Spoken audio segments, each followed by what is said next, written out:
Now it's time for the Rob Johnson Sports Show, presented by the Legacy Maker Sports Network.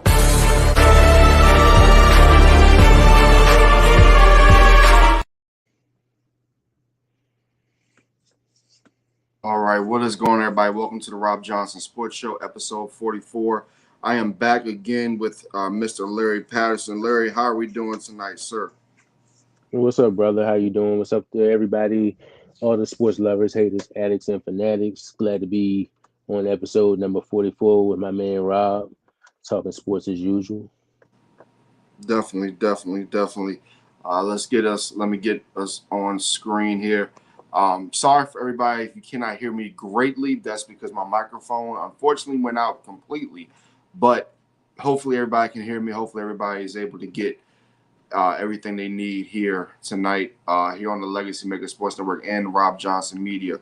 Let me also go to my page and let me make sure that I'm getting the live feed. And Larry, go ahead and let everybody know, man, again, your social media feeds and everything that you got going on, sir. On Facebook at Game Time Sports Network, also on YouTube, Game Time Sports Network, Instagram, that seemed to be the cash cow right there at Game Time 365 Sports. I'm also on TikTok at GT365SN. Y'all can follow me on there. Definitely. So far, what have you thought about the NCAA tournament? What's been your thoughts so far? Not as many upsets as I would thought it would be as we're prone to see, but it's been all right. I'm very enthused with Purdue. You know, I like what they're doing. Zach Edey played out his mind today. He had 30 points in the first matchup. I think he had 20. He had 21. Let me look at my notes here. What did Zach do? Zach had man, where did it go? I think he had 21, 14 today, but he did a good job though. Yeah, definitely. Yeah. So let's talk about somebody who's not doing that well right now. Well, we'll get to that. First, let's get to this situation right here.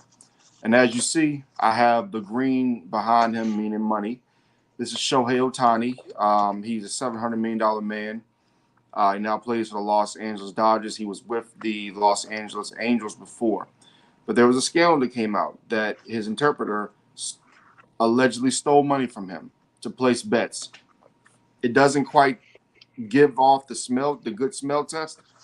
But Larry, what are your thoughts on this Shohei Ohtani situation? And just give me your thoughts.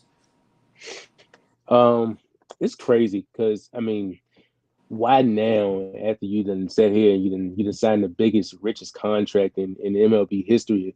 So, like you said, allegedly, his interpreter was involved in sports gambling, right?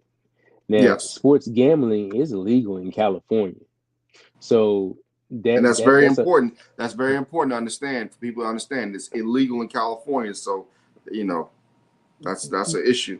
That is a big, huge issue.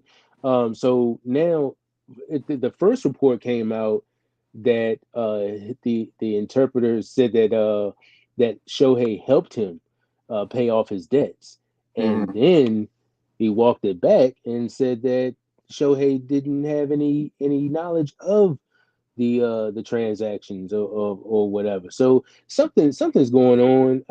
Apparently Shohei's supposed to be speaking about it for the first time tomorrow, so we will be looking out for that. But I don't think this situation is far from over, especially when you're dealing with money like that. And who's that MLB player that's banned for life for sports betting? You talking about Pete Rose? Pete Rose. So if it just so happened if Shohei is down the line, let's say if he is guilty of this situation or whatever, what solution are we gonna get out of this? Well, here's the problem with baseball. Baseball is just getting back to being important again. Baseball has always been important, but Baseball is the type of sport that, in my opinion, it really suffered after the whole Barry Bonds, Roger Clemens situation. So now you're looking at something where you have, we talked about this in our chat. You have a De La Cruz, you have Shohei Ohtani, you have a lot of good, decent young players. You have the Yankees who are starting to get good again, potentially. You have the Red Sox who possibly going to be good next couple of years. You have the Braves who are always there. You have a lot of teams who are trying to establish themselves. You even have some of the underdogs like the Arizona Diamondbacks, even the Texas Rangers, who are the world champions. This could really put a dent in baseball. Um, it could also be a dangerous line because this has this has the all the writings of organized crime on it. And a lot of times I feel like, and I told you earlier we're gonna try to get a little deeper. You know, I think a lot of times when people see these Japanese, Chinese players, etc., they think, oh, they're just coming from overseas and nothing's going on. There's a lot of gangsters overseas. There's a lot of gangster stuff that happens overseas. Just ask your fellow military family members who see things all the time overseas. This is a lot bigger than what if this potentially is something that is true where Shohei is involved, I think it's a lot bigger because Larry, let's be honest here, brother. There are men and women who've been married for 10, 15, 20 years. They don't know the accounts of their spouse. So how in the living hell does an interpreter have this man's stuff unless he literally went behind his back, stole the information, or Shohei Ohtani was trying to help his friend out and paying stuff off. But that is a big, sizable payoff, especially when you know. I mean, think about it, man.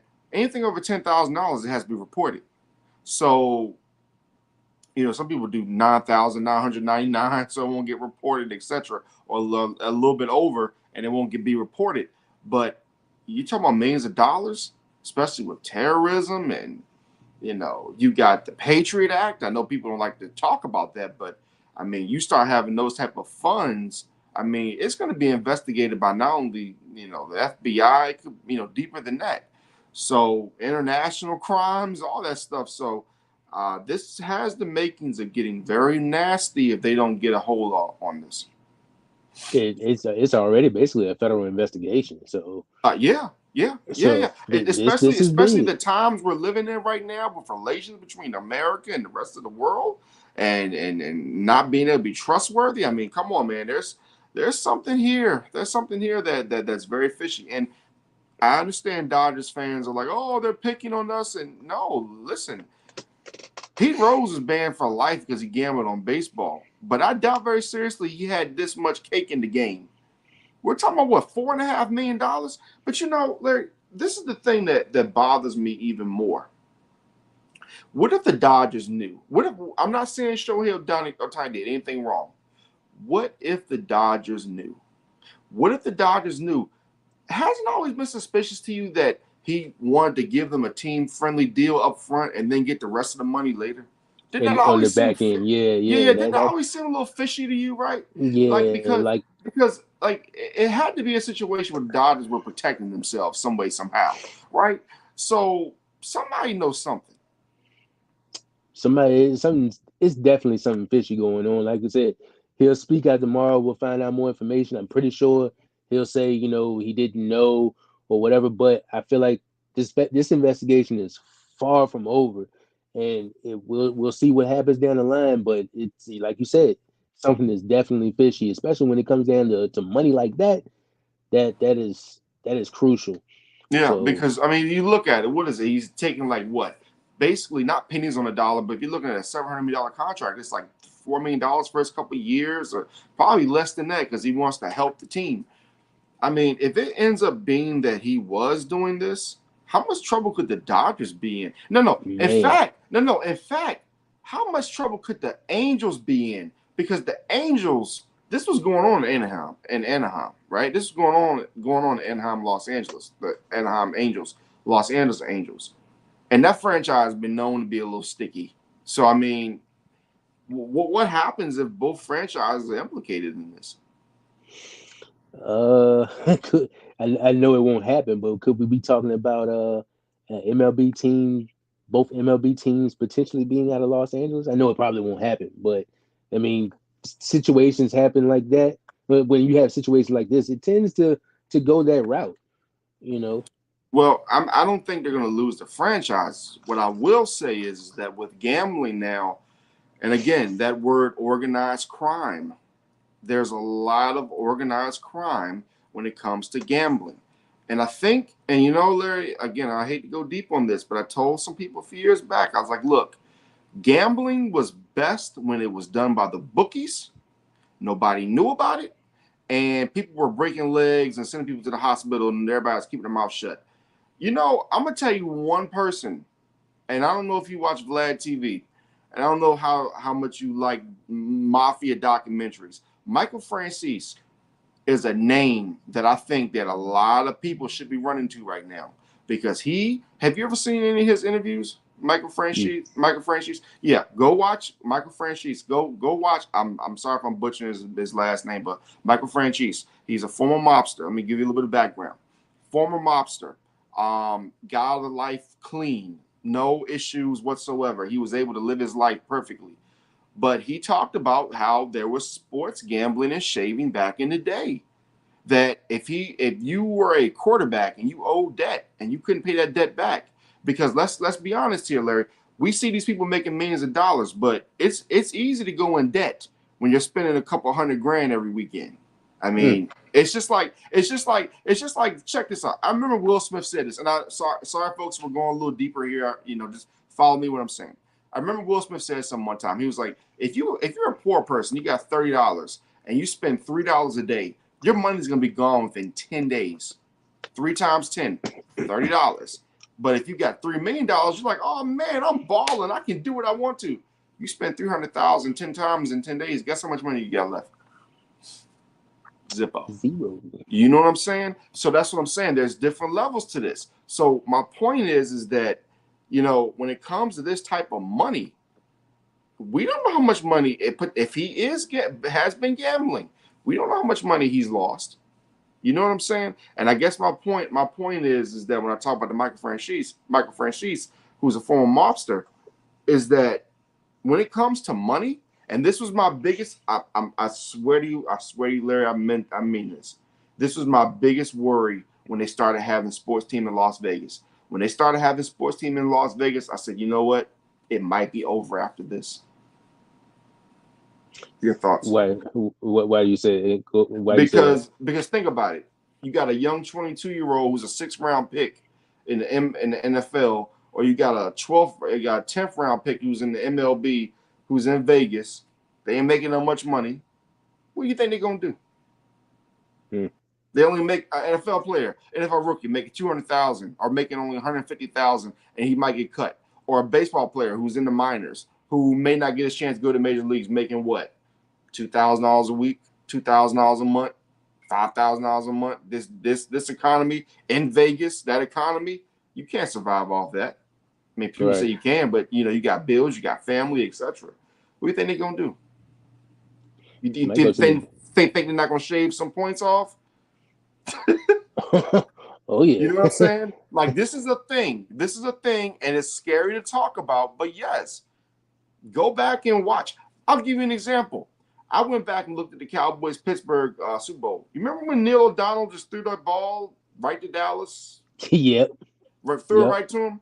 Go back and look. Listen, man, these are really baseball players, football players, basketball players. These are really strong people. They know their craft. Think about this, man.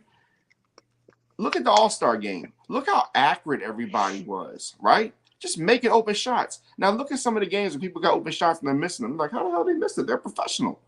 They make Right. like have you ever seen any basketball players in a gym, like with nobody around? They're, making shots, making shots. And I know there's a crowd in the stands, but you wonder to yourself, how are these guys missing open shots like this? Like, what is going on? Gambling, my friend, is real. If you think these bookmakers, I don't want to go there. But I'm gonna ask you this: yes or no? Do you think that sports gambling is influencing our sports today, whether we know it or not. It does have an influence. Definitely, definitely. You know, in each and every sport, it does. That's unquestionable right there.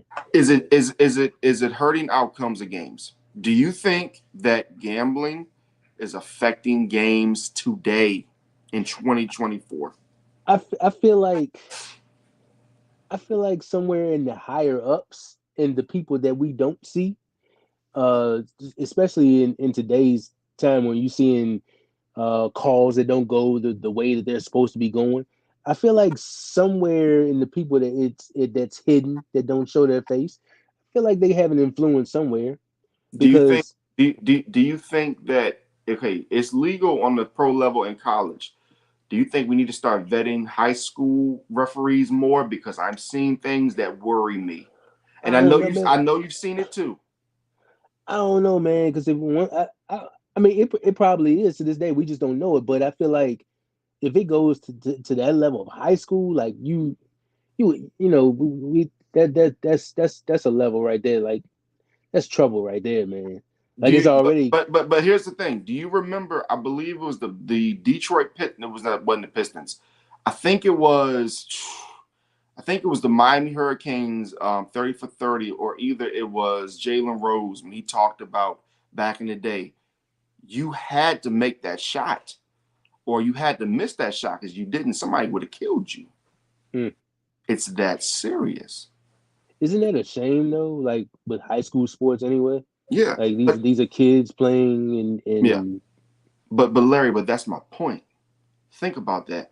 If it's that serious and things we don't see on the high school level, and let me tell you something, when it comes to sports you don't think about, tennis, golf, soccer, things like that. Oh, trust me, I don't think it happens where around here, but trust me, parents are out there betting.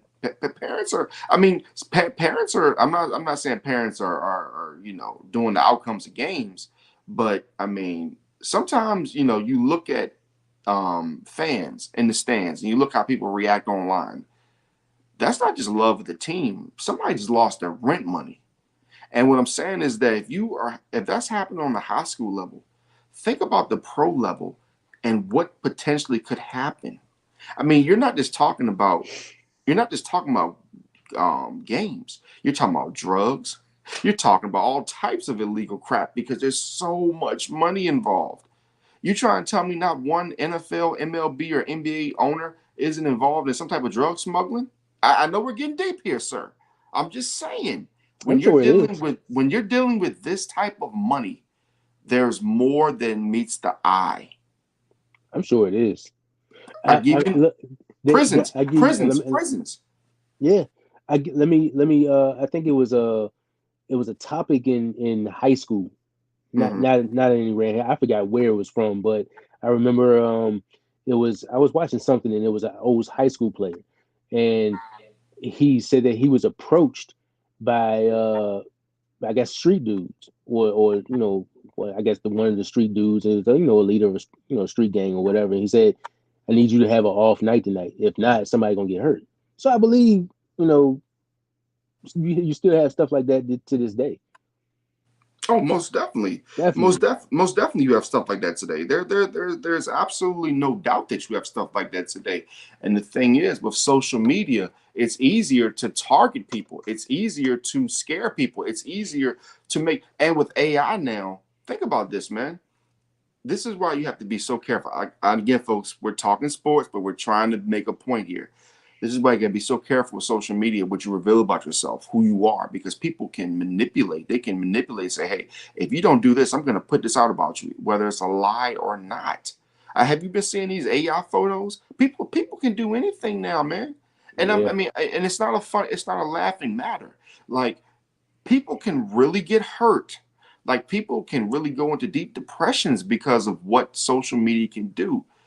And when you're dealing with people who threaten you, like I said, we don't know what this interpreter is dealing with. This guy could be dealing with mobsters. He could be dealing with Russian mafia. I'm not saying I don't know this for sure. But when you're dealing with serious people who will kill you and your family, again, not saying this is the situation with him, but when you're dealing with gambling debts, when you're dealing with people who, put interest on your stuff, I mean, it gets really serious, man. Yeah, no It doubt gets about really that. serious. So again, we're not accusing Shohei Ohtani or his interpreter of doing these things. What we're saying is that these are the dangers when you get into this gambling realm, and you got to be very careful because we don't know who you're dealing with. Now, speaking of not knowing what you're dealing with, let's talk about somebody who you've been talking about for the last couple of days and just pisses you off and pisses me off as well. This guy right here, John Calipari. Okay, so they go down to Oakland, right? And we know Oakland is a decent team, but Oakland went down in the second round. Larry, why hasn't John Calipari been fired? Is it because he has the moxie? Is it because of the way that he recruits? What is it? Why hasn't John Calipari been why hasn't he been fired yet? I think probably because it's maybe his resume, which his Mm-hmm. resume hasn't been good in the past few years, but his resume in those early 2000s, what he did, what he does for that Kentucky, for that Lexington community, for that school. Um, But let me stop you there. Let's be honest about something. He did great things in Massachusetts. They yeah, were they were put on probation. He did great things in Memphis. They were put on probation. yep. You know, So it's like it's always somewhere he goes, there's always some kind of scandal, right? yeah, he's 410 and 123 with a national championship in Kentucky. And for anybody else, that would be like great. Like, what do you like? Why are we even talking about this? The problem is, again, is that like the last 3 or 4 years, all these early exits. He was a 2 seed, lost to a 15, etc. I'll go back and look at the Tubby Smith era. I think he was there from '97 to 2007. Um, Calipari is 2024. He's been at Kentucky since. I mean, he's been at Kentucky since 2009. I mean, when are you going to realize that a change needs to be made? There are Kentucky fans. Listen, man. There was a time where Kentucky fans were so just crazy about their team. This wouldn't have been acceptable. This would not have been acceptable. And you know something? I think that Calipari got let off the hook because I guarantee you, if Rick Pitino was still in Louisville, this would not be happening. No. Rick Pitino let him off the hook when he had to be let go from Louisville. Because if Louisville was doing their thing right now, he wouldn't be there. What are your thoughts on that? I definitely agree with you on that. Um, Kentucky hasn't won a national championship since 2012. With Yeah, Anthony Davis, with Anthony Davis. Um, and but that's the thing. Think about all the talent that's been on that team. a hell of a lot of talent. John Wall, um, you Carl had Anthony Towns, Camp Carl Anthony uh, Towns, Devin uh, Booker. Devin Book. Oh my God, one Uh, national championship, one. that is crazy. And this year you had with the lack of experience in youth. So I mean, you still came out. They were the 3 seed, right? Exactly. Exactly. So But that's what I'm saying. They were not supposed to be a 3 seed. There were questions if Kentucky was even going to make the damn tournament to begin with. How in the hell did they even get a 3 seed? how do you get a three? How do you be a 3 seed and you lose in the first round? No, the second round? In the second round, SEC tournament Yeah, to because Texas A&M. because the name.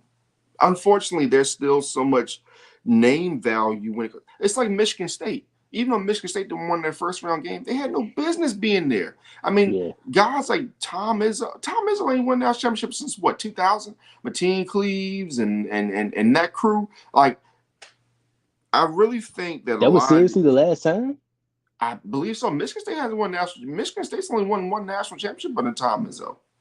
Wow. Yeah, they've only won one. I don't. Yeah, I can go back and do a quick search, but I think they've only won one.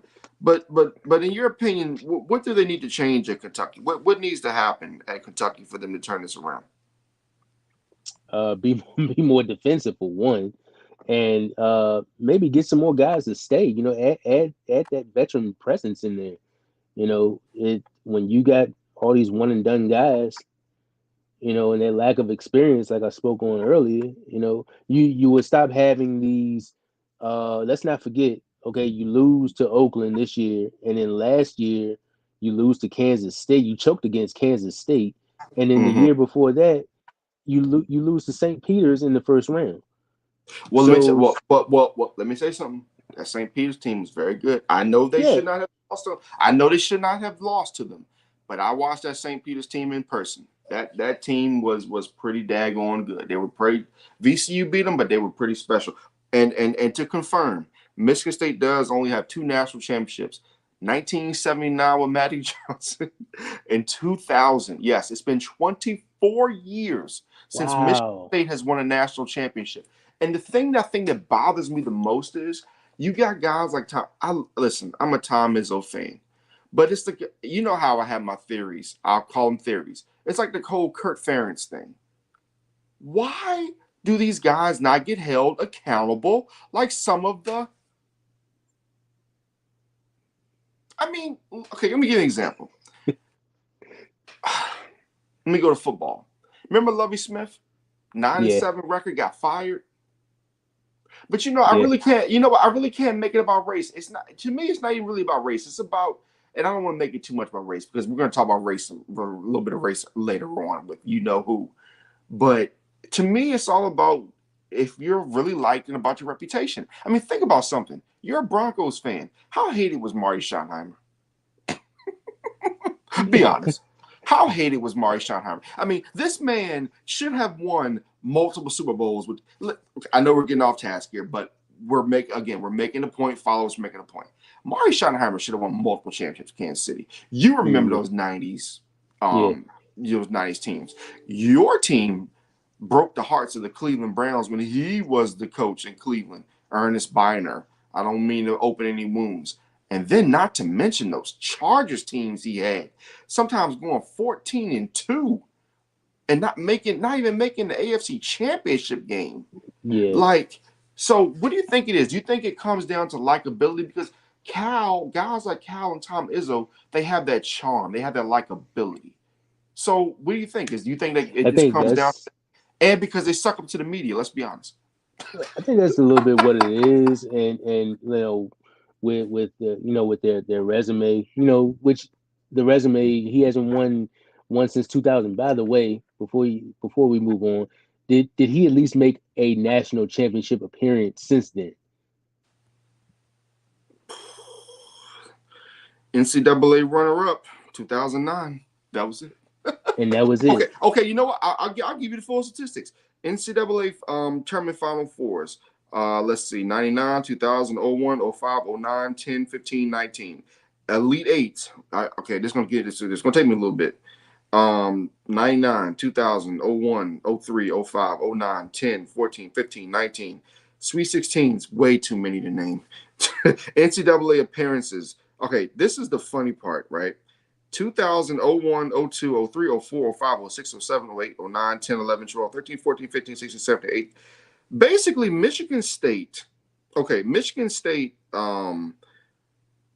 was in the NCAA tournament in 57, 59, 78, 79, 85, 86, 90, 91, 92, 94, 95, 98, 99. So basically, since 1998, the Michigan State Spartans have not missed the NCAA tournament.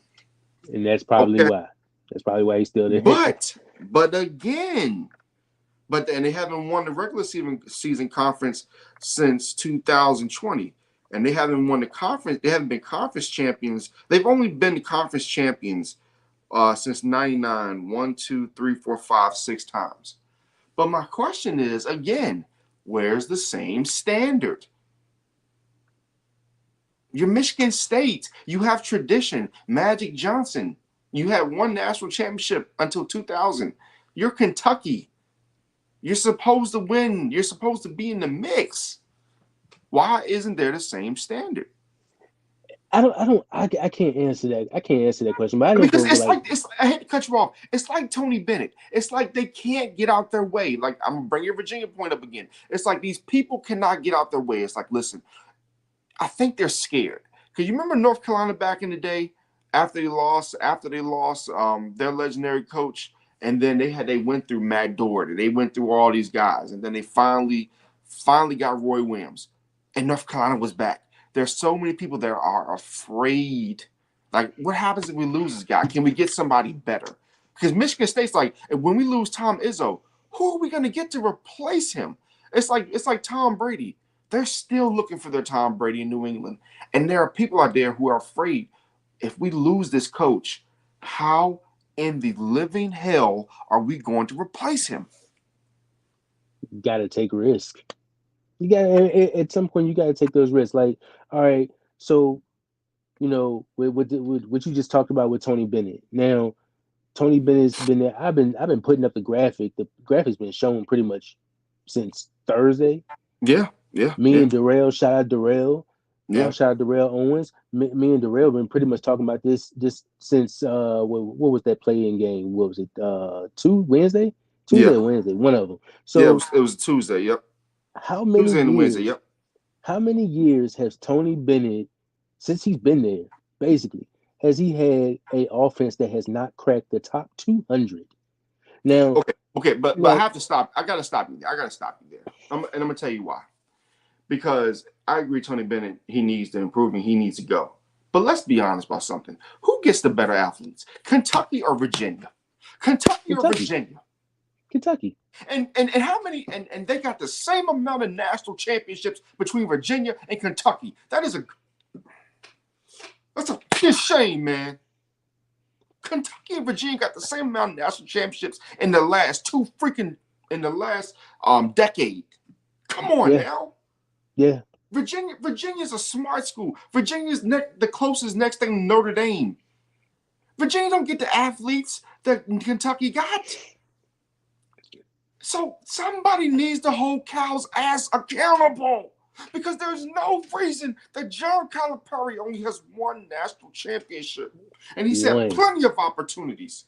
Come on now. one, and that was over a decade ago. He has not won an SEC title since 2017-18, and has not gone as far as the Elite Eight since 2018-2019. That's what years ago. Think about what you just said. Repeat that again. Repeat that one more time. John Calipari has not won an SEC title, an SEC tournament title, put it that way, since 2017-18. And the last time he has not gone as far as the Elite Eight since 2018 and 2019 season. That is a long time ago. Okay. Now you look at it now, 20 like they ain't that long ago. But I mean, you really think about it, that's a long time ago. Let me ask you this. Kentucky gets beat by Oakland in 2000, 98, 99. He don't have a job right now. No, We have gotten so soft in our standards. We have gotten so wussified to hurt people's feelings. This is Kentucky. You got to produce. You are at Kentucky. You got the best facilities. You got the best alumni. People are putting the money into this. It's not like you have a lack of money. It's not like you have a lack of facilities and resources. What is the problem? Have you seen Virginia's resources? Have you seen Virginia's facilities? They ain't the greatest, especially on the basketball side. And I know this from sources. Yes, I'm in the media room, people. I see things. I hear things. But yet and still, they got the same amount of national championships you have in the last 10 years. and they're not even a basketball school. No, they're not. They're more of a football school. They're more of a school that does other things. They're not even a basketball school. They play defense. They play really hard. They play hard. Kentucky, they get up and down. They slam it. They jam it. They're fancy. They're Hollywood. They got all the athletes, They got top all the recruits, athletes. top 100 players. They got that, and you can't manage to get past the Elite Eight since 2018-19 So with all bottom these. so bottom line, is he comfortable? Is John Calipari comfortable because he knows he is Mr. Untouchable? He's the Don Juan. I feel like he is. You And never he's know like, what kind of pull he's got in that community, he's like, hey, in that they're not. university. He's like, hey, they're not gonna fire me because Right. if they fire me, you know what I can do? I can sit back and wait for Duke of North Carolina to open up. Right? Am I right? Or am I I wrong? mean, yeah. Or he can be like, hey, I can wait for one of those NBA jobs to open up. I'm John Calipari. I own the media. Hey, I know where the bodies are buried. yeah, you know who could use him right now? The Washington Wizards. One of those teams, or Charlotte Hornets. Let him become available. You think one of those teams ain't coming? The Wizards. Or the The Hornets? Who the hell wants to go to the Washington? I'm I don't mean any offense because I still want to get credentials to the Wizards and do some games, but who the hell wants to coach that dysfunctional franchise right now? Honestly, bro, it ain't enough money in the world, bro. Listen, listen. I'm telling you. I'm telling you. Let So them. you Everybody's got a price. so in DC right now, carjackings have gone up. They going back to 80s style craziness. You got to deal with those bipolar uniforms. Like you don't know what uniform you're gonna have today tomorrow. It's the Wizards, man. Listen, bro. What How did much Ted money? DiBiase say? How much money are we talking? How much money would it take for John Calipari to go to the Wizards? How much money? I can't list off that number. I can't list off that number, but everybody's got a price. Nah, What man. Ted DiBiase say? Give me some. Give me 5 years, 100 million. Give me 4 years, Yeah, 90 million. It's got to be over 100. I'm pretty sure it's got to be over 100. And I'm pretty sure he wouldn't even take those 5 years. Like maybe, hey, give me three, give me four, you Mm, know. But mm, everybody's got a price Well, one place I think he'd be perfect in, but it's not going to open up anytime soon. But one place he'd be perfect in is this next place that we're going to go to. And did I get the graphic? Give me a sec. I thought I put the graphic up. Here we go. There goes the graphic. He'd be perfect in this place right here, New York City. And Oh speaking of New man, York City, let's talk about Jalen Brunson.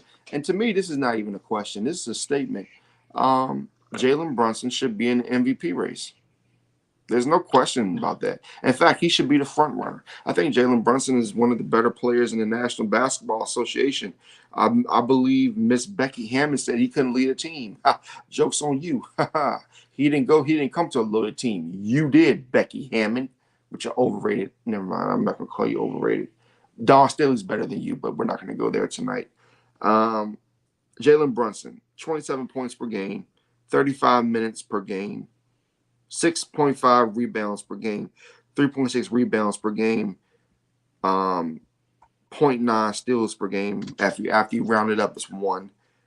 Um, why isn't Jalen Brunson in the MVP discussion? And let's be honest here, Luca got to the Western Conference Finals because of Jalen because of Brunson. Jalen. Yep. They got rid of Jalen Brunson thinking, oh, we're gonna just ball out still. Where the Mavericks been since? They're hovering around that 7-8 spot, right?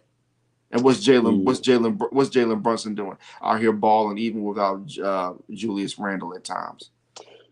Can we mention those that 27 points per game and that 6 assists per game Oh are career yeah, highs yeah. for him? Oh yeah, and by the way, like I said, you know, Anobi is out. He was out the last game.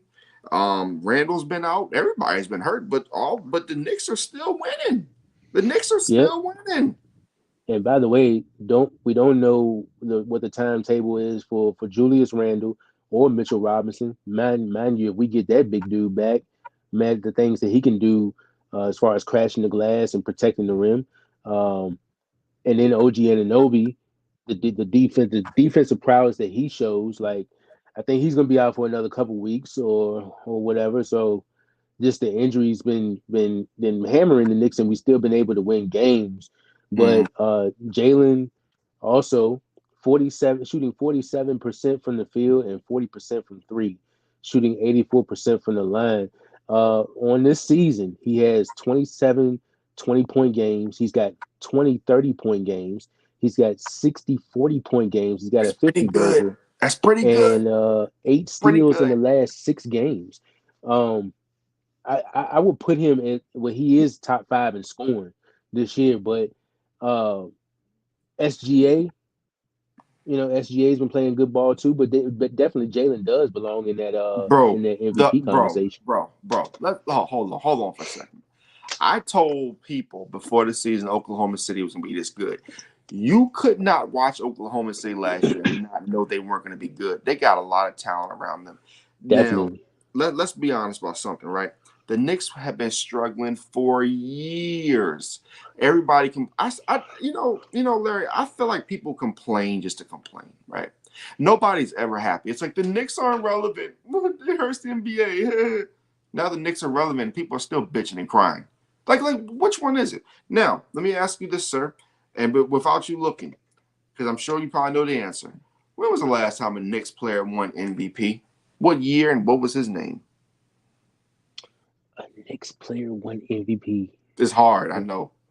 Latrell Wow. Sprewell. Hey, Latrell Sprewell should have got some consideration back in the day because I mean he carried that team. But Was this way back in the day? bro, this was so long, bro. This was This is back when Elvis was alive.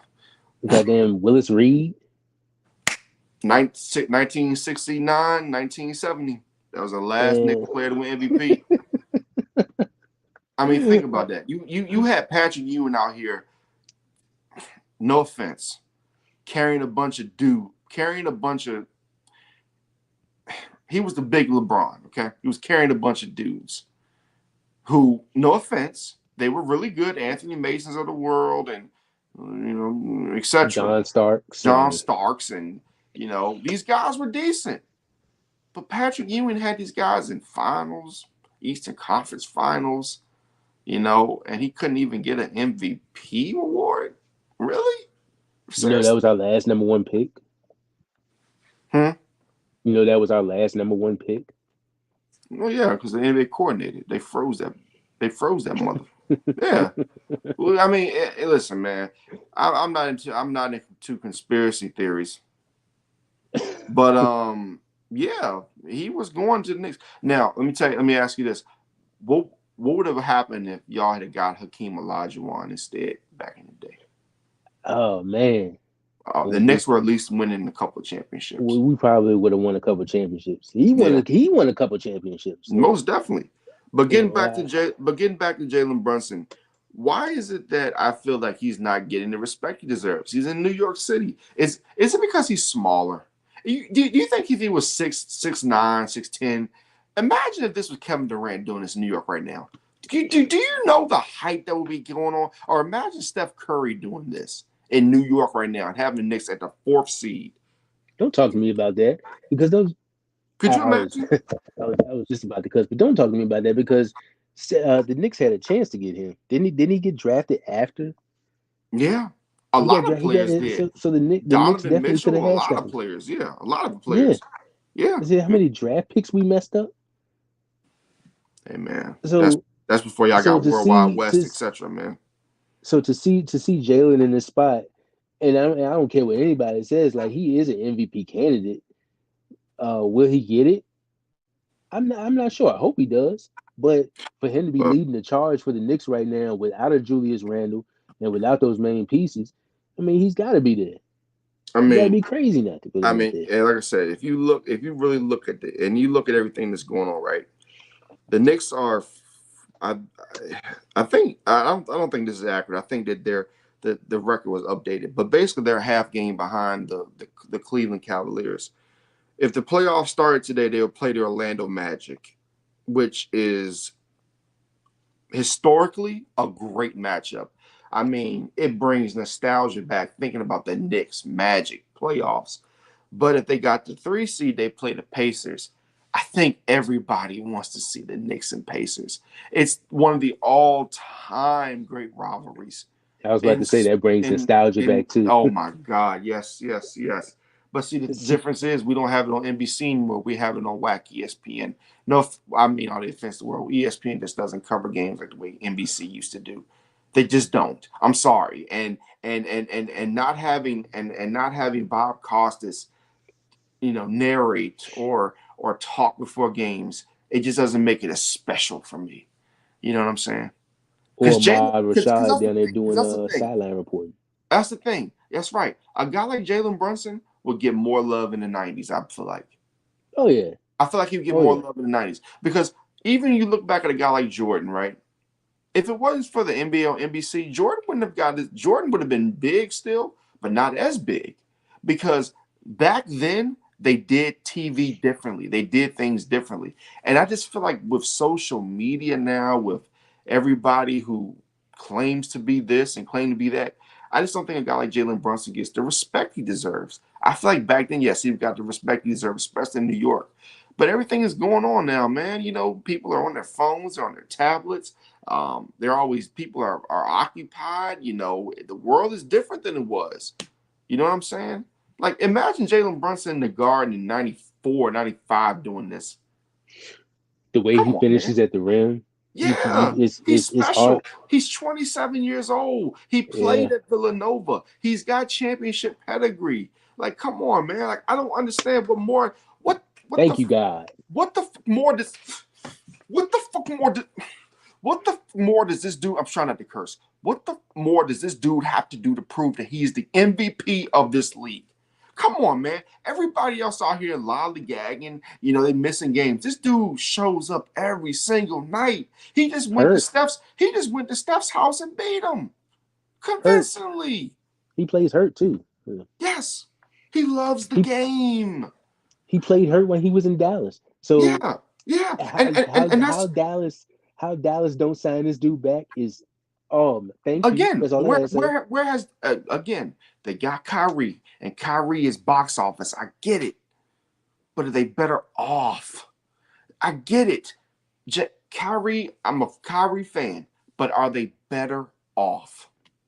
Because right now, from what I'm looking at, the Knicks are 42 and now I think they're 43 and 28 now, right? Because I don't think the score app updated it correctly. But if you look at the Dallas Mavericks, they're 41 and 29, and the Lakers are right on their heels trying to take that 8 spot. I'm just And saying. I do believe that the Knicks can also catch that number 2 spot. Um, they are they're 3 games behind Milwaukee, but That's 3 games Milwaukee behind. That ain't 8. That ain't 5 games. That's it's three not games. it's not but you did see the Milwaukee beat Oklahoma City by 25 tonight. Oh no, I But didn't see that. yeah, I Giannis didn't do my stat. NBA update yet. Oh no, and So oh by the way, guess what his stat line was tonight. This is another dude you gotta also consider in the MVP race. People can say what they want to. And another thing, people talk so much stuff about Doc Rivers. That defense then got better. you got them Oklahoma playing City, great. Oklahoma City only scored 93 points tonight with that offense. This is Giannis' stat line tonight. 30 and 19. 4 Mm, assists, 1 block. mm. If we some I know everybody wants to talk about Boston, but if we can somehow get and I get it, the nostalgia of the Bucks and I'm sorry, the Celtics and the Knicks. If we can somehow get Bucks Knicks in the Eastern Conference Finals, you get Dame Lillard against Jalen Brunson. Whew, boy. We would have to have everybody healthy though. We got to have everybody healthy. But that's what I'm saying, man. Look what the Knicks are doing with the guys that are out. Look what they're doing. So So what I'm saying, Let me ask you this. okay, If the Knicks have everybody, do you think they're able to contend with Boston if everybody's healthy? I had the Celtics and the Knicks in the Eastern Conference Finals before the season, and I had Boston winning in 7 games. But as constituted right now, looking at how things are, if the Knicks are all the way healthy, they're beating Boston. They're, they're beating Boston because you have Jalen Brunson, because you have the dynamics. There are so many dynamics with this. Look what they're doing without their guys. Yeah, yeah. Look at damage. Look at what's the young man's Dante name? Dante DiVincenzo, DiVincenzo. double Look double what he's D. doing. Look I what mean, he's hit doing. 31 yesterday. I mean, look at Jason. Look at Josh Hart. His contributions. I mean, man, But man. It, they had questions about who that other guard was going to be when we dealt Emmanuel quickly to the Raptors, and look at Double M, Miles McBride yeah. stepping Well, up big. I do wish that Obi Toppin was still there because I think that he could have still grown into something. But I think it was a necessary move, and I think that it helped the growth of Jalen Brunson because sometimes you need that pressure. We need to see how you do under that pressure, and he's done a great job under that pressure, in my opinion. So.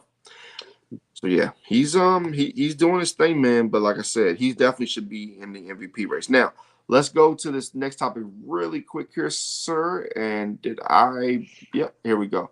We're gonna do our top five MLB teams. You give me yours first, and then I'll give you mine. All right, my top five MLB teams. They might not be in order, Yeah, five but through one. 5 through 1 is cool. um, I'm going to go. I'm hey, people might not agree, but I'm gonna go Yankees. Yankees are still up there. When you add Juan Soto, you add And Alex number Verdugo. five, number five. Are you Yeah, kidding? yeah. What do you expect them at two? At three? Like 10, 11. Oh, I need to well, see. Listen, I need to see the Yankees do it. I need to see them pitch. I need to see. I need this. Listen, man. Until they can stop the Rays from doing what the Rays have been doing the last few years and more, the I Rays think they own could the this year. AL. The Rays own the AL East right now. Until the Yankees can prove to me, I know they got Juan Soto, and I'm a Juan Do Soto they or fan. do the Orioles run the East? No, still in my opinion, the Rays.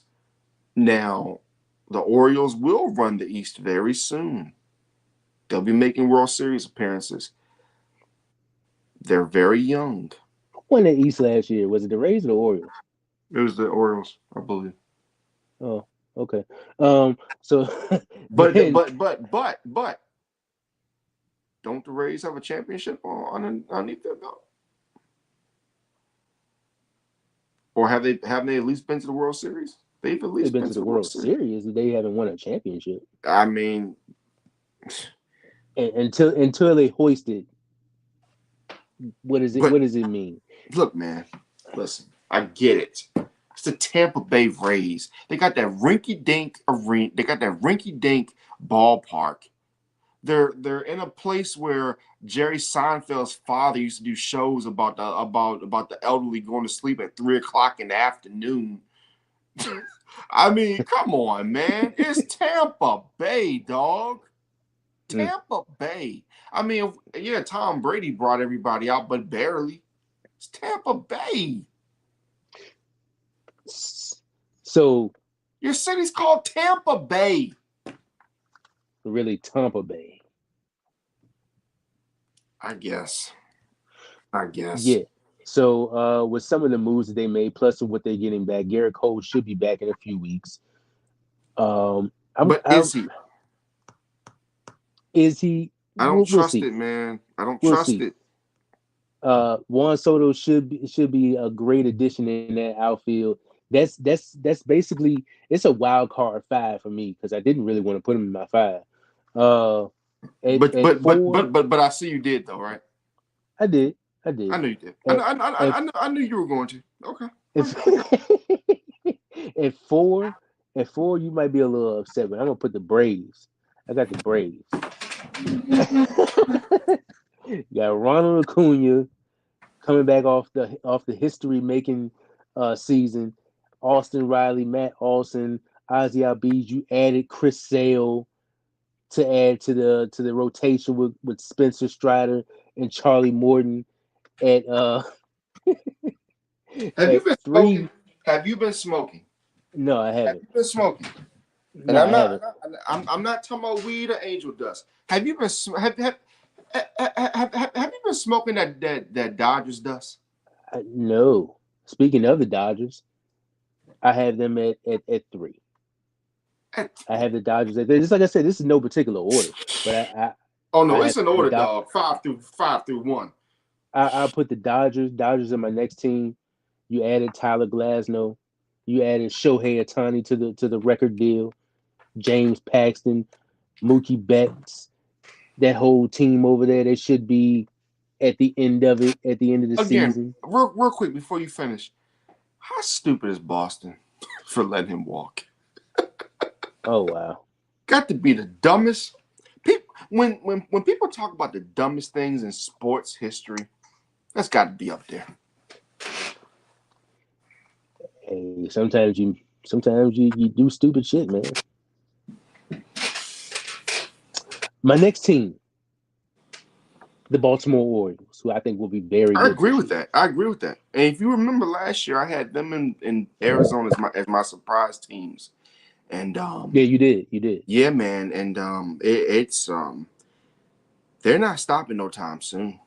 They add Corbin Burns, who had 200 Ks last year. You add Craig Kimbrell as I guess a potential closer or the closer. Yeah. They had one of the best all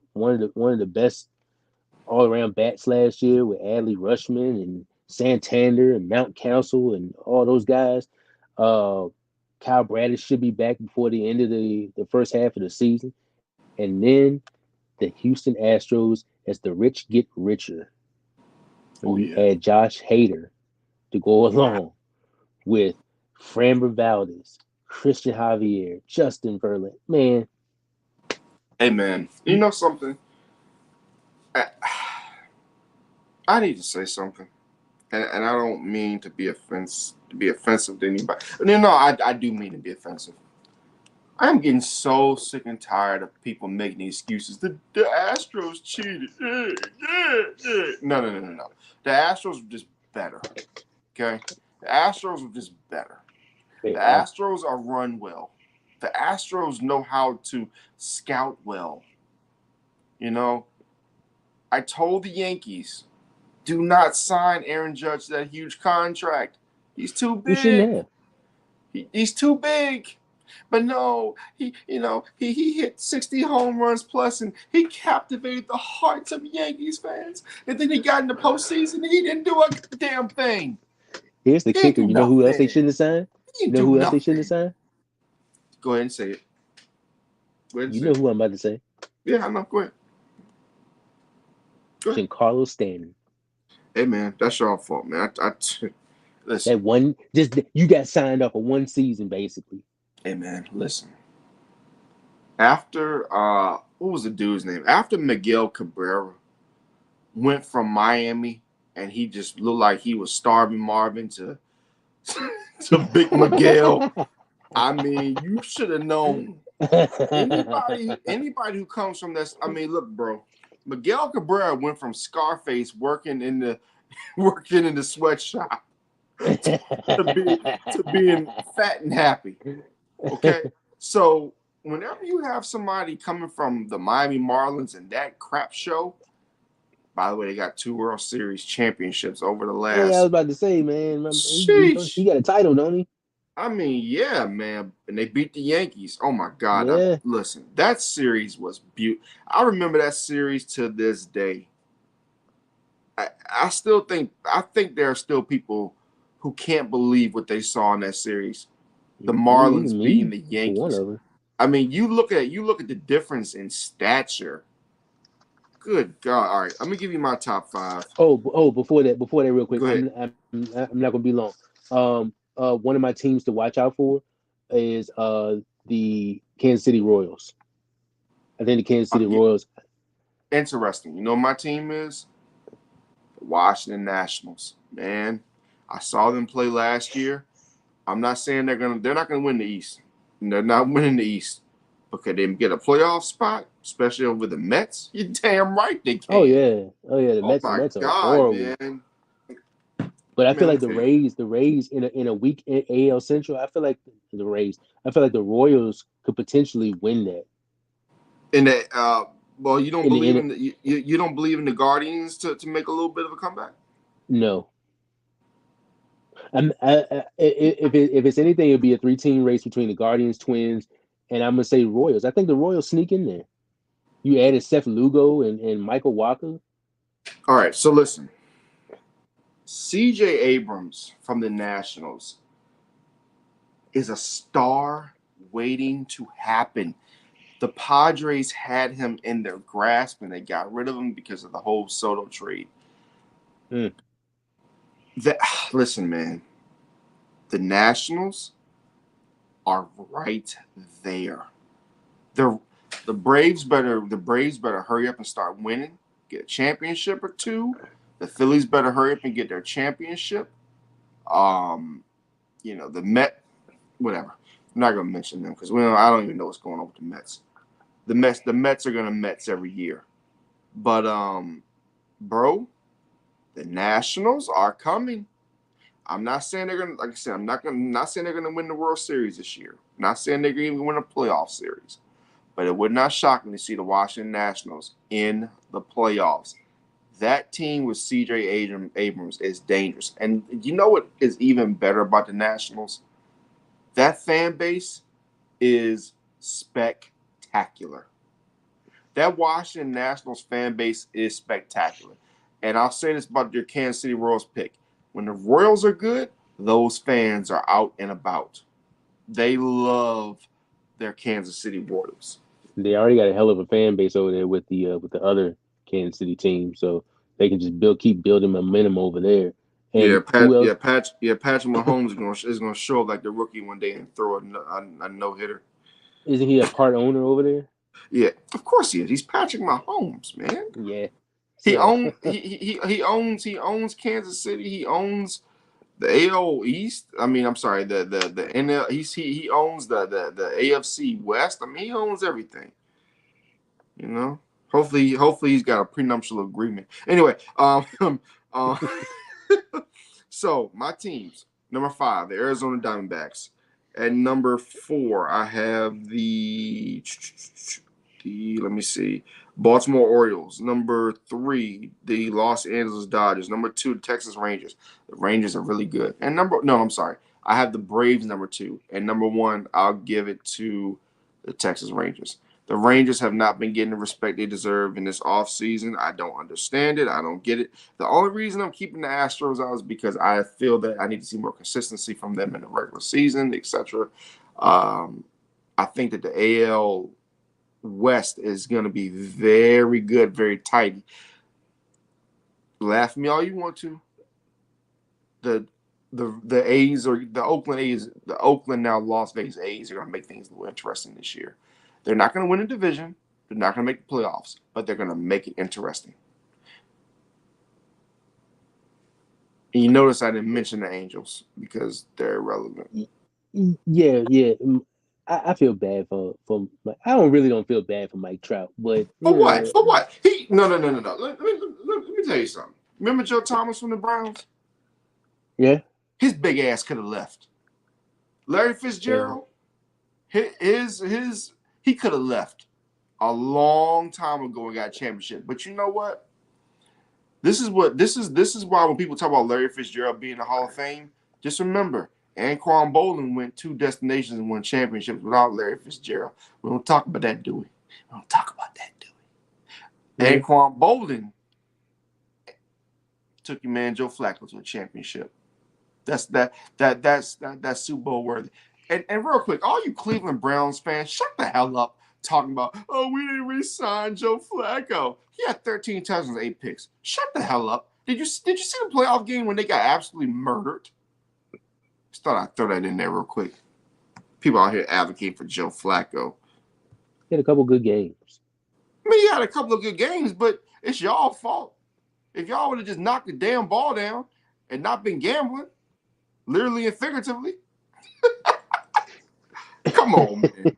Bro. You remember he talking about gambling? We were talking about gambling earlier. Yeah. You look at that play, it kind of make you Speaking of gambling, what just the hell were the Kansas City Chiefs thinking? Ladarius Sneed, they fumbled him away. They let him get to the Tennessee Titans. Now, Do you think that we'll see L'Jarius Sneed be great, or will he turn to Namde Asamoah? What's I gonna hope he happen? don't turn into Namwe Asamoah, but I feel like this situation it could be good for him. Now I hope that he don't get paid and then just the production started to fall off. But I feel like this is a good situation for him. Tennessee, basically swapped out seventh round picks. You gave up a what is it, a third round pick for next year, Yeah, and you joined Chidobe Awuzie and Roger McCreary, who is one of the better young you got Simmons there. cornerbacks. You got Simmons there, who's anchoring Jeffrey that Simmons, one of defensive. the best defensive tackles in the game. Exactly. Harold Landry, uh, Amani Hooker in the backfield. So Jack Gibbons and Chance Campbell, one of the two of the young linebackers coming up. So also they got Kenneth Murray also, who's a former top 10 pick in 2020 draft. So I feel like the defense, I'm not saying top 10, but I feel like they'll definitely improve from what they were last year. I still think they need some more. They need pass rush and uh, defensive line depth. So go along with the offense, which you got a brand new head coach and Mm-hmm. Brian Callahan, who coached who? He was offensive coordinator for who? Joe Burrow. And Joe Burrow got to a Super Bowl in with his second season. Don't mean shit to me. Don't mean shit to me. Hey man. I mean, Don't mean shit to me. Will Levis showed some flashes last year. I like Will Levis. So What? yeah, I like Will Levis. He What? showed some The flashes. hell are He you showed some talking about, flashes. man? The He hell are you showed some talking about? flashes. Because he And beat because he beat the Dolphins on Monday Night Football when they completely choked. he did a little more than that. But also the in the Steelers game when they had a chance to come back. Did they win that game or No, I can't remember. no, I But think then they they had lost to Pittsburgh. I think they lost to Pittsburgh. but then you got DeAndre Hopkins and then you add a Calvin Ridley. I think that offense is gonna be pretty good, man. I mean, you got to make sure you have another back there with Tony Pollard because he needs to have that. He needs to have that compliment. Well, don't Um, don't forget Derrick Henry had a nice little young back there, and what was his name?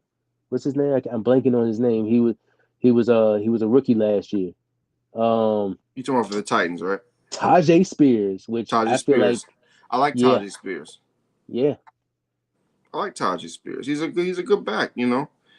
Um, you know, it's funny you said that when you said that about Will Levis. I was like, yeah,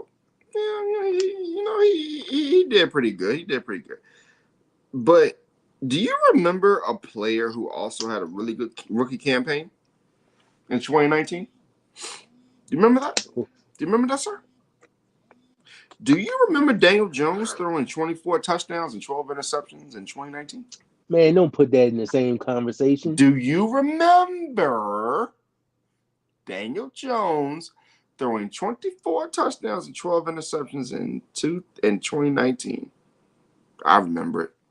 Remember how he got all the names, Danny Dimes and all that stuff, etc. Well, since then, not so good. Well, 2022, he had 15 touchdowns and 5 picks, and they paid him half. They paid him so much money, and everybody knew it was Fugazi, right? So, I was about to say my man got paid. bro, Will Levis is a decent quarterback. The Titans would be very wise to draft a quarterback this year. In Oh, the They would be very wise in the third round to sixth round to draft a quarterback. If it gets to the second round and Michael Penix is available, you take him. Okay. Now, this is my problem with the Titans. You're getting all this defensive help. Why not keep Mike Vrabel? Didn't you just beat the Jaguars and eliminate them from the playoffs? If you're the Tennessee Titans, you barely missed the playoffs 2 years ago, and Joshua Dobbs was your quarterback. mm. Like, or no, they made the playoffs. I believe it was 2 years ago. They made the playoffs. Josh Dobbs. They made the damn playoffs, John. No, They didn't. no, Oh no, no. sorry, right. It was Jacksonville. Jacksonville won the game. But Yeah. my point is that sometimes Larry, you have guys who are so good in the system, right? L'Jarius Sneed so good with the Kansas City Chiefs. Now he's going to Tennessee. Didn't we see this with the Patriots? And this is why I keep telling people about free agency. You got to be careful. You remember that year? Do you I remember already know that where you're year? going. Do you remember that year when the Chargers got, oh my God, they got J.C. Khalil Jackson. Mack. They got J.C. Jackson. J.C. Jackson was my dude. I mean, he went from, look, man, my dude J.C., he was out here doing undercover work, living his best life in New York City during the off season, arresting people undercover. Oh, JC. And then he goes to Los Angeles, and just like Tommy Strong, he no longer had the ability to arrest nobody. Let me tell you something, man. System is so critical when it comes to the NFL. Why do you think so many guys go from one place to another and don't have success? It's about comfortability. It's about being. You go from the Kansas City Chiefs with a winning championship pedigree, and then you go to the Titans, and it's like they're the Titans. They said something. Let me tell you something, man. They said that they. I heard Colin Cowherd say this, and I agree with it. Sometimes when you have some of the best facilities, or you have the best of the best, you get comfortable. Again, John Calipari. But you look at Kansas City, their facilities are nasty. Their food is trash. Everything is trash. But you know what? It keeps you in the trenches, keeps you on the grind. Not saying that having good things makes you soft. I'm just saying sometimes when you're in the trenches like that, and you weren't the highest pick in the world, it makes you hungry. Now you go to Music City and you go to Tennessee. I mean, he's the big fish now. He was a small fish in Kansas City. They weren't worried about him now. All the pressure's going to be on him, right? And here's the problem. Guess what? His quarterback was Patrick Mahomes. Who the hell was he going against in the AFC West? Not much of anybody. Now you got to go deal with a healthy Anthony Richardson. You got to go deal with C.J. Stroud. With the verdict's out on him, but we'll see Yeah, what happens. What happens you with got. I Anthony mean, Richardson? you got to deal with more dynamic quarterbacks in the AFC South now. Um, you still got to deal with Trevor Lawrence, even though he's on the clock now as well because of some of his performances. So you go from the AFC West. Well, of course, you went against Russell Wilson, who was one of the better quarterbacks in the AFC West. He was. Hey, listen. Oh my God, hit this guy. Justin Herbert. Justin Herbert. Okay, I put what? Justin Herbert before Okay, that, okay. but Let me ask you something. When Justin Herbert was on the big stage of Monday Night Football last year against the Dallas Cowboys, what did he do? What did he do with the game on the line? What? No, no, no. Answer the damn question. What did he do with the fucking game on the line? What did Justin Herbert do with the fucking game on the line? What did he do? What did he do? Let me tell me. What did he do? they I'm didn't win the listening. game. No, no. Why? Because he threw a pick. He threw a pick. Justin Herbert doesn't have the demeanor of a winner. Justin Herbert is going to be out of Los Angeles sooner rather than later because he doesn't have that killer instinct. There's a reason that Mr. Harbaugh is getting rid of everybody, sir. It's not about your talent. It's not about how your pedigree. It's about can you fit the system. Why didn't Sean Payton take the job in Los Angeles? Have you ever wondered that? Have you ever asked yourself that question? Have you ever really sat back and said to yourself, damn, he really didn't go and coach Justin Herbert. It's Maybe he got a little impatient. or maybe Justin Herbert doesn't have that killer instinct. As I've been saying since he was at Oregon, he doesn't have it. And the thing that pisses me off, I know we're talking about L'Jarius Sneed, but We're talking the AFC West here. We're talking that division that he just left. When you talk about Justin Herbert, we talk about these other quarterbacks in the past, like RG3. He's worried about his brand. RG3 is worried about his brand. RG3 won his division. When the hell was the last time that Justin Herbert won his division? When? He never won it. When? You sure? He's on commercials all the time with Patrick Mahomes. We're told he's the greatest thing since sliced bread. I thought he won a division. Oh, that's right. He won the playoff game, right? He didn't even do that. Are you serious? Are you serious? I didn't know that. Let me think. Oh, he must have won the MVP, right? Well, he has to have like at least a 40 and like 25 record. There's no way he's under 500, right? Is he under 500? He's got probably under 500. Oh, I from the last time I checked, I think he was. Let's see. Let's type it in. I had it earlier, because I wanted to bring it up. Justin Herbert win-loss record. Let's see here. Oh. Under 500. Ain't that about a bitch? 30 and 32. 30 and 32. So that's my point. You're L'Jarius Sneed. You're leaving these trash ass teams, and I mean all the offense in the world to the AFC West to go to the upstart AFC South, where those young lions are hungry. Ooh, I don't know, L'Jarius Sneed. I would have stayed with Patty Mahomes and Big Red, and I ain't talking about Clifford. I don't know, but like you say, I think as you allude to sometimes, hey man, you got to get the bag sometimes.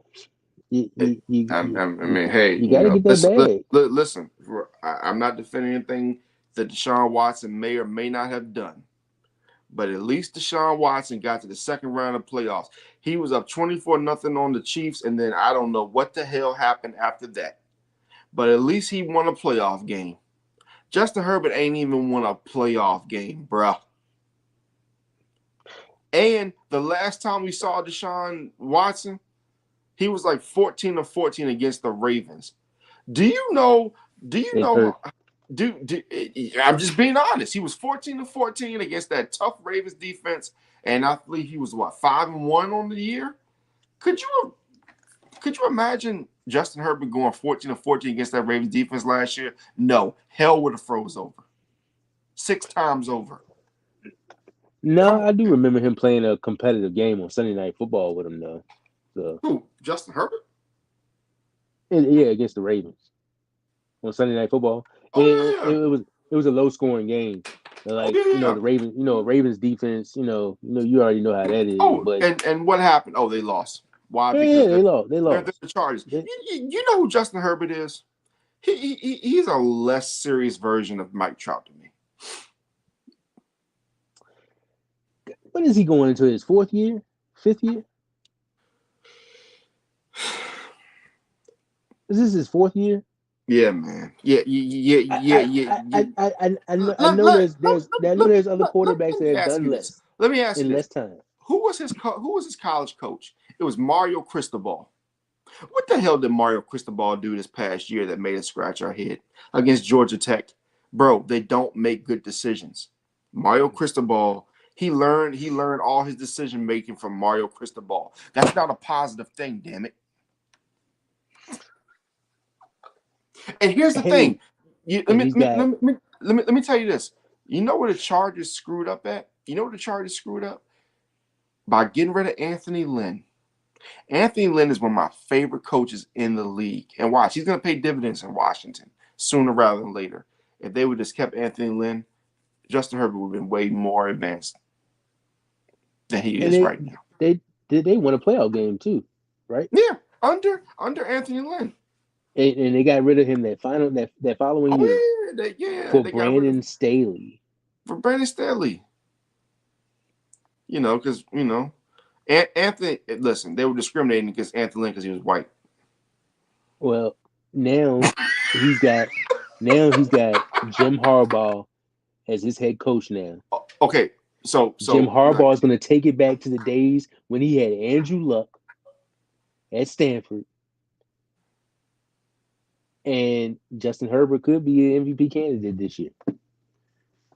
Well, no. I'm not going. I'm not. Not. Let's walk that back because the surrounding talent around him. We got to see what comes around because they okay, lost both all receivers. right, all right. You done lost your damn mind now. So Yeah. let's That's what I okay, said. That's what I all said. right. That's why I walked it back because they lost both receivers. They lost a bunch of talent. They still got some pieces on the defensive side.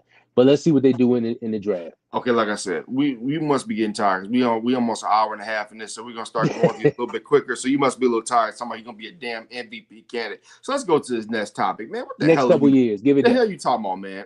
Man, if you don't, Next couple years, give it that. nah, man. Okay, let's get to a more serious athlete, Brandon Ayuk. Let's talk about Brandon Ayuk. There have been rumors that he wants to get out of San Francisco. He's not happy there. These are alleged rumors, etc. I think you know where I'm going.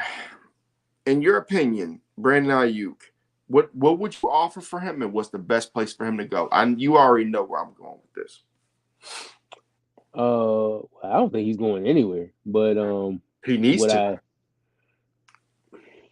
and I know the perfect uh spot. And I know the perfect spot. It would piss you off so much. And you know something, I, I want him to go here because I want a certain fan base to feel it. I want them to feel it for the next 2 years. let me guess, Kansas City, huh? Oh hell no! Oh, Hold on. Let me tell you something. Let me tell you something. If the San Francisco 49ers were to trade Brandon Ayuk to the Kansas City Chiefs, they should be investigated for gambling. They should be drug tested. They should be investigated for trying to throw games. And Kyle Shanahan and John Lynch should be fired immediately. I agree. I wish they would. Man, I wish they would do something stupid like that. No, the team that I'm talking about, I would offer a second round pick this year, and I'd offer a conditional third round pick next year. To me, it makes just all the sense in the world. Pittsburgh Steelers. Brandon Ayuk in a Pittsburgh Steelers uniform looks just at home. He brings the physicalness. He is a type of guy who would fit right in Pittsburgh. Yeah, yeah. You put him and George Pickens on the same field. Let me tell I you. hope Justin. I hope Justin Fields throwing in the ball. Oh no! See, there you go again with your Broncos, with your little Broncos, Oh, bias. But it's oh, okay. It's okay. oh. It's By okay. the way, your boy Russ put up another hype video yesterday. You know one thing he didn't do? Throw the ball over the middle of the field. It's something he's allergic to. Looks like George Pickens gonna be a little upset this year. I can see that. But go ahead. No, he won't be because I'm gonna tell you why, sir. I'm gonna tell you why. Because when you have Mitchell Trubisky, who somehow went in the top five, when you have Kenny Pickett, how did they not know that his hands were that small? And then you have Mason, I want to be a Rudolph. We got Mason, the red-nosed reindeer, who called that player Miles Garrett. And listen, again, I'm not a conspiracy theorist, but if I'm pretty sure he did call Miles Garrett the N-word on the field. That's why Miles Garrett got reinstated so quickly because the NFL didn't want that scandal on their hands. But that's just me. But you got those three trash quarterbacks. Yes, I call them trash quarterbacks. More trash than Dan Orlovsky and Jared Lorenzen put together. Oh, More not those two. more trash than that. Oh yeah. More trash than Neil O'Donnell and Achilles Smith put together. And that's some trash, bruh. That trash stinks. But now you got a Hall of Famer and Russell. Let me put it to you like this: if the Steelers get Brandon Ayuk with the tight end they got, and you got Pickens and you got Ayuk, and of course you're going to add another receiver through the draft. If Russell Wilson were to fail that, then I would say yes, no Hall of Fame. In fact, In fact, if he were to fail that, I would almost say that he needs to have his whole football career revoked at that point. I'm just being honest. Because at that point, you got a great defense. You got a brother man, a head coach who's not going to berate you like cornball Sean. You know, like you know, I'm just being honest with you, bro. Listen, man. Listen, Sean Payton's been going through some phases, bro. Back in '09, he wanted to kill Brett Favre. Okay. Um, then he didn't know how to defend a Hail Mary to Stephon Diggs, which it wasn't really his fault because the player took some stupid angle. He Hey, couldn't Sean don't hold. coach defense. Bro, it don't matter. He the head coach. I don't want to hear no goddamn excuses. Sean Okay, don't coach I defense. don't want to hear no excuses. He the head coach. He's the head in charge. Okay, just like Happy Days. He the head in charge. You know what I'm saying? Hey, when the feds come and they look, when the feds come and they drop that Rico, Young Thug may not have been to all them places, but guess who taking all the heat? The head of the table, Young Thug, right? If you are the overall leader of the criminal enterprise, you're going to go down. So Sean Payton, who is the leader of the enterprise, is responsible, whether you like it or you don't like it. He's responsible. Keep it real. But I like how he's not responsible for winning 6 straight this past year. Oh no, he was. He's Oh not. no. See, oh no, he was responsible because of the fact that he allowed Russell Wilson to be himself. He allowed Russell Wilson Russell had more check downs than anything. Russell had more check downs. And I'm, when we get off here, I'm gonna send you the video for the New England game, the game that we should have won, the game that was on the line that will put us in the playoff position. I'm gonna send you that whole video, and I want you to see how terrible your boy was. I'm gonna send you that because I think Okay. Okay, I think I what got people one see. question. I got one kickback to all that. 1, 2, 3, 4, 5, 6, 7, 0. This is the team that gave up 70 points in a football game. This is the team. This is the team that went on the road and beat the Buffalo Bills, right? And beat the Kansas City Chiefs and somehow wet the bed. They wet the bed. But hey, listen, I know about wetting the bed. I know a team that gave up 48 points to Jordan Love. So do you see what I'm saying? It's like, come on, man. Like, come on, bro. So again, back to the original question. If you had the choice to send Brandon Ayuk somewhere, where would you send him? I would send Brandon Ayuk. Hmm, it's a very good question. Uh, hmm, send him to Dallas.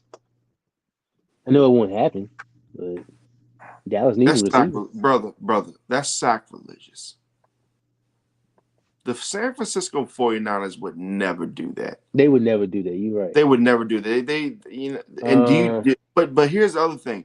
Do you understand what would happen with the fan base? Do you oh know how yeah, many? they would Do you definitely know how turn. many? Do you know how many threats would be to the 49ers? That fan base is crazy. Send him to Buffalo. Why? So the ball can be overthrown. I mean, they need another receiver. I mean, man, him and Stephon Diggs will be fighting within the first 5 days, man. Now let me ask Uh, you. Now let me ask you this. Let me ask you this. If you're the 49ers, do you take on Stephon Diggs straight up trade and make Ayuk your number one in Buffalo? nah, See, nah. that's my point. That's my point. You can't do that because Stephon Diggs in San Francisco would not, as number one, would not work. If you're thinking about another team, Oh, I got a perfect team. Houston Texans. Houston Texans, easily. Send them down to Houston. Have them with those with Nico Collins and those young receivers. Put them with those guys. You know. So you have Nico, Brandon, and Tank. Yeah. Yeah. Again, I told you the AFC South ain't playing with y'all. They coming. The AFC or just for giggles, send them to Philadelphia. I mean, hell, No, it was just like you said. I mean, hell, the Eagles loading up. They got to load up just to beat Dallas anyway. So why not? Well, just like you told me earlier, yeah, I don't think that would work because now they have that rivalry with Philly now. I don't think that would work. Man, there ain't no rivalry. There ain't no damn rivalry. But you got to understand, in the past couple years with Philly and San Francisco, it's bad blood in between that. I know it's probably not. It's not with like the way Dallas and San Francisco is, but in recent Yeah, years, there's no comparison. There's there's no no comparison. comparison. But in recent years, with the NFC Championship game and the game this past year, like it's been some bad blood. I tell you what, send them to the Chargers. They need a receiver. I mean, C.J. Gardner Johnson just went back to the Eagles after he talked all that shit. Man, it's just, man, they ain't no look. This ain't the '90s no more. I told you. I remember there was a time when rivalries meant something, bro. These rivalries don't mean the same. The last time I saw the, I don't know if you remember the old AFC North when you had the Titans, the Steelers, the Ravens, the Browns, Bengals. That, my friend, was rivalry. That was hatred. That was at AFC Central, right? Yeah, AFC Central. Ray Lewis against Eddie George. That was real hatred. Like, you know. So we'll see. We'll see. All right, let's get to our. Let's see. I think we got what we got next. Let me see here. We got What we two talking more about? topics left. All right, so your college men team that you've been most impressed with so far. So your college, not women, not your women's, but your college men's team that you've been impressed with so far. Uh, I'm gonna say Purdue. I like what Purdue's done. I like what North Carolina has done too, especially with R.J. Davis and Armando Bacot was playing pretty lights out yesterday. So I know they're number one seeds, but as far as the overall landscape of performance, I like what they're doing so far. Mm-hmm. I picked North Carolina to win the whole thing, and they took care of business yesterday, and I feel like they're going to go all the way. I mean, they should have taken care of business. Michigan State should have taken Yeah, business. that Team game with was a 20 little. wins. Come on, man. They should take care of business. But I'll tell you one Yeah, thing though, that the ACC is showing out. yeah, Clemson, and who was the other team? Let's see, you got Uh, Clemson, Duke. Duke dominated JMU. Duke dominated. I mean, Beat look, man, one beat. one of my one of my Final Four picks is gone. JMU gone. So Well, got completely dominated today. I'm gonna tell you the team I was impressed by, and I'm gonna tell you why. Because they've been under the radar all year. And for the first time, I feel like they were like, you know what? Let's fly under the radar, and let's go to the tournament. Let's show people that team is Gonzaga.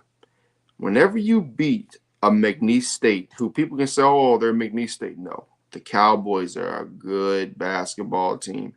You beat them by 21, and then you beat Kansas by what?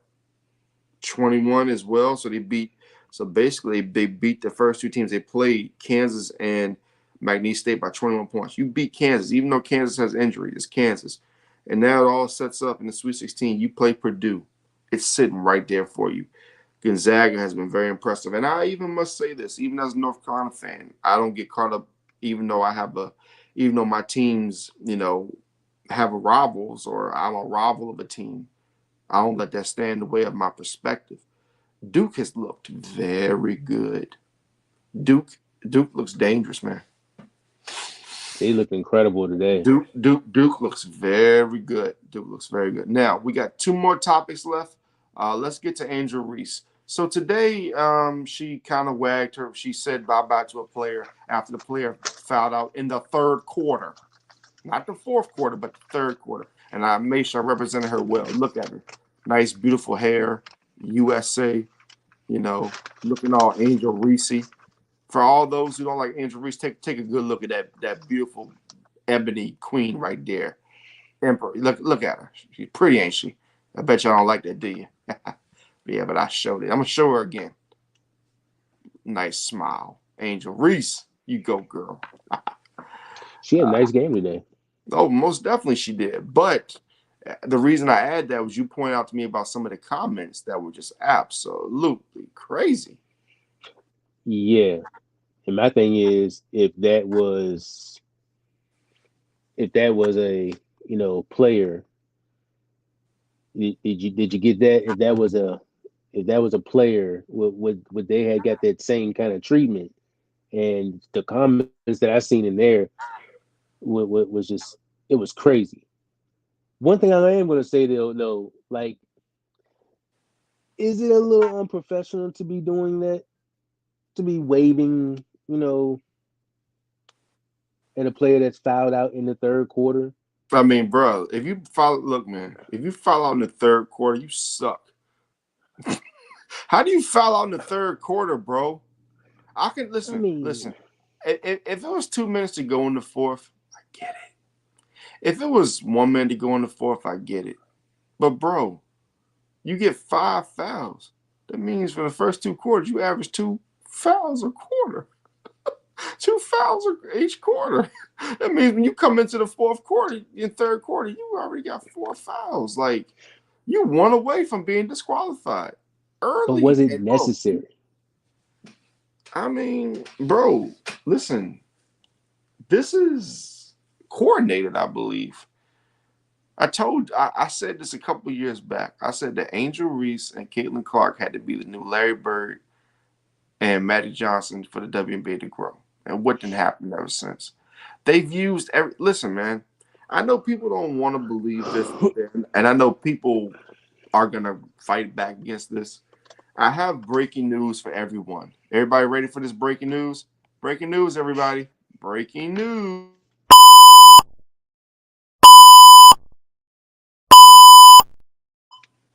Breaking news. Hey Larry, come closer. Come closer. Come closer. Can you hear me? Come close. Come a little closer. Come a little bit I got closer. Okay. Race sells. you. It does. I I hate to break this to everybody. It does. I know this is gonna hurt people's feelings because there's a long, drawn out history. Race sells. 100%. And do I think this? Do I think that Caitlin Clark and Angel Reese are doing some of this stuff on purpose? Yeah, yeah, I do They because gotta keep it going. I know how marketing works. Because look at it. I mean, it's not a coincidence that Caitlin Clark started acting all crazy this past weekend, doing all this and being extra, and then Angel Reese does this. And it's marketing, bruh. It's marketing. They know what they're doing. And next week they're heading into the Sweet 16. So there's only more dollars that need to be generated. Mm-hmm.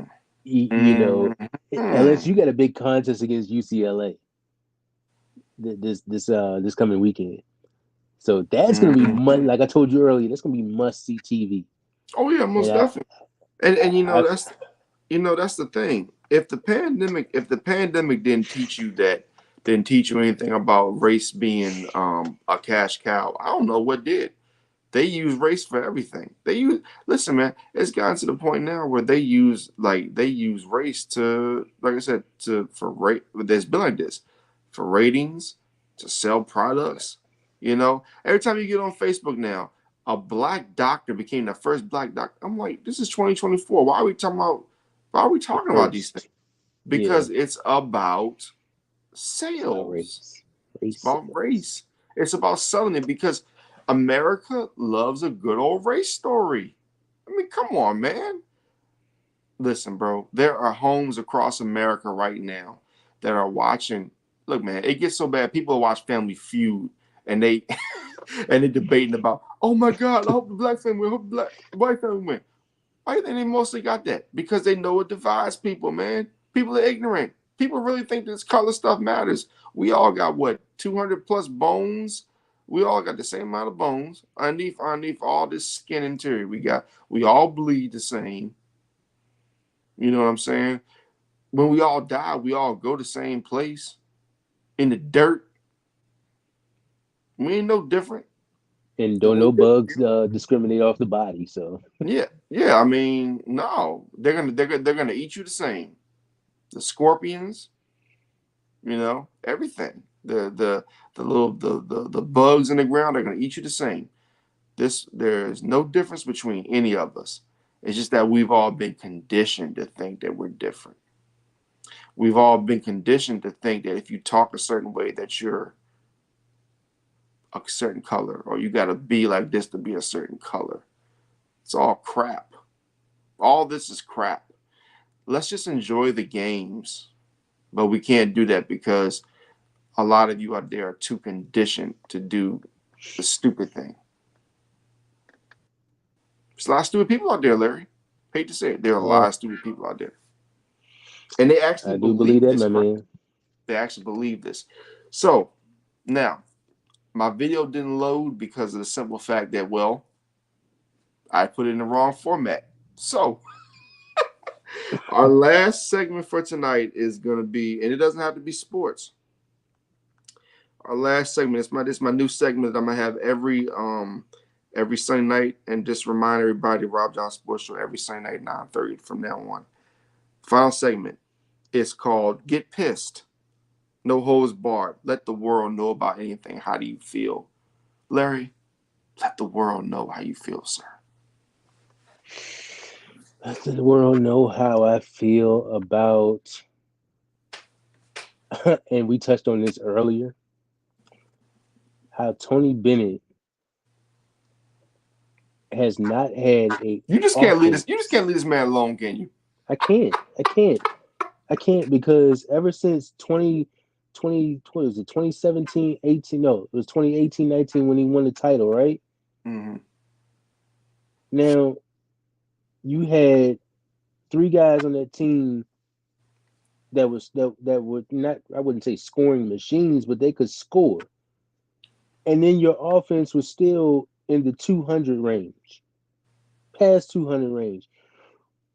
Since then, you've been trounced out in the first round by, who was it? Who was that team? Ohio. Ohio. University of Maryland, Baltimore County. Yeah. That was before they won the title. They won the title to get after. But yeah, that right there, and then you win the title, and then the next year, uh, what did they? I don't know. They I think it was a couple years later. They lost to Ohio, or it might have been the next year. You lose to Ohio in the first round, and then the year after that, you lose to Furman in the Yeah. first round. And look at the totals, points per game of your offenses, and neither one of them have even cracked 200. When are you going to get some type of scoring in your offense? I don't care if it's one score, two scores, three would definitely help. They're But comfortable. They're comfortable, Larry. That's the problem. They're comfortable. I understand defense. I love defense. I love the defensive aspect of the game too. But you have to score to keep up. And he knows this. You know this. And I'm pretty sure you hear everybody. I'm pretty sure all these people that you talk to after the games, they sit here and run down what your offensive game plans were, what your schemes were, and all this other stuff. And you're not scoring. So what does that say for next year if you're there? That means that you need to find scoring. It ain't that it ain't that effing hard, man. You gotta find some scoring if you're going to be able to keep up in this game. I'm sorry. For Calipari, maybe a veteran presence. More veteran presence in this. Maybe more guys through the transfer portal. But when youth and lack of experience and defense comes down to it. And then when you're getting bounced out in the first round, and you got people in these hometowns or these colleges talking about they don't want you there. Like if this was Tubby Smith back in the day, Tubby Smith would have been gone. Yeah. Well, I mean, I've got to say something. So I just got a report. I just got something on my score app. It says Jerry Jones is confident in 2024 team. Cowboys owner Dallas can win the Super Bowl despite key departures. We've got Dak. I'm so sick of this dude. All right, everybody. Good night.